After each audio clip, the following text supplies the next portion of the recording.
දැන් ඔබ රාජ්‍ය හා අර්ථරාජ්‍ය අංශයේ සේවා නියුක්තිකයන් සඳහා වන ප්‍රශ්නාවලියෙහි 1 සිට 12 දක්වා සම්පූර්ණ කර අවසන්.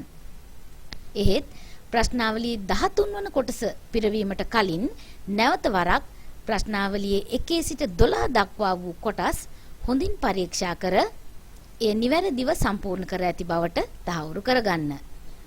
නිවැරදි නොවන තැන් තියෙනවා නම් ඒ කොටස් නැවත නිවැරදි කරගන්න.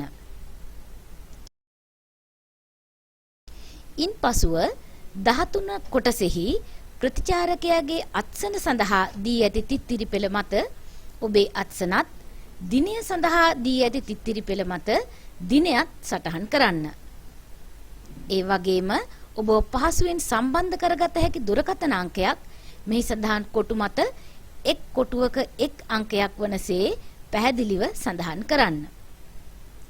අනතුරුව නිවැරදිව සම්පූර්ණ කරන ලද ප්‍රශ්නාවලිය ඔබේ ආයතනයේ භාර සම්බන්ධීකරණ නිලධාරියාට හෝ සහකාර සම්බන්ධීකරණ නිලධාරියාට එහෙමත් නැත්නම් සාරාංශ ලේඛන සකස් කරන නිලධාරියාට භාර දෙන්න.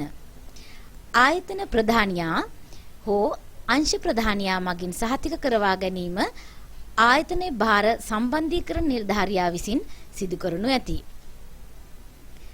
අපේ රටේ ඉදිරි ප්‍රතිපත්ති හා සැලසුම් සකස් කිරීම සඳහා ඔබගේ වටිනා කාලය වැය කරමින් ඔබ විසින් නිවැරදිව සම්පූර්ණ කරන ලද ප්‍රශ්නාවලිය ඊටාම ප්‍රයෝජනවත් බව සිහිපත් කරනවා.